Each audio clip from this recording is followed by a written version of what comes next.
tu pourrais m'expliquer la différence entre un enduit en poudre classique et un enduit en poudre allégé? Oui, bien sûr, mais avant, on va demander aux filles du labo. Dis Marjo, est-ce que tu pourrais expliquer à Léo la différence physique qu'il y a entre un enduit standard et un enduit allégé? Bien sûr Anthony, un enduit allégé, c'est comme un enduit classique, mais avec des charges allégées.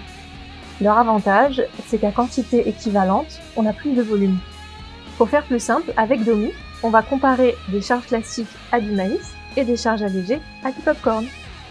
Ça ne se voit peut-être pas, mais entre les charges classiques et les charges allégées, c'est exactement le même poids.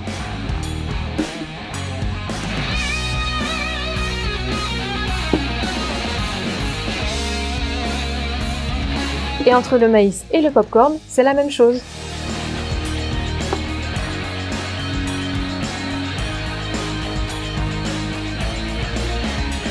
Et c'est pour ça que notre sac de Prestonet Air Light pèse 3 kg, alors que notre Prestonet Air classique pèse 5 kg. Mais après gâchage avec l'eau, on aura le même volume de pâte avec les deux enduits.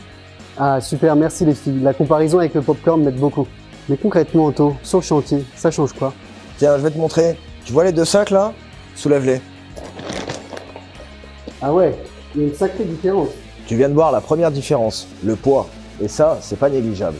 Réduire la pénibilité au travail et le port de charge, c'est hyper important pour les artisans. Malgré la différence de poids, ces deux enduits gardent les mêmes caractéristiques, c'est-à-dire que je vais pouvoir faire du lissage partiel et reboucher en toute épaisseur.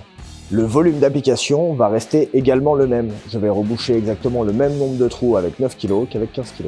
Ok Anto, donc à part le poids, tout est pareil? Non Léo, il y a bien une petite différence, et elle se situe au niveau de la préparation. Je te propose d'essayer.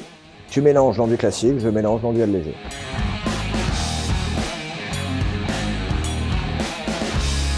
Tu vois la différence entre les deux Léo? Sur l'enduit normal, la poudre pénètre dans l'eau, alors que sur l'enduit allégé, elle reste en suspens sur l'eau. Sur l'enduit allégé, pendant le mélange, on pourrait penser qu'il manque de l'eau. Mais non, il suffit juste de patienter. C'est juste dû aux charges allégeantes qui restent en suspension sur l'eau. Ah ouais, une fois le mélange terminé, on a la même chose. Et oui Léo, le vrai point fort des enduits allégés, c'est d'abord le confort de travail, de réduire la pénibilité et de porter moins de charge lourde. Et vous avez déjà testé les enduits allégés ?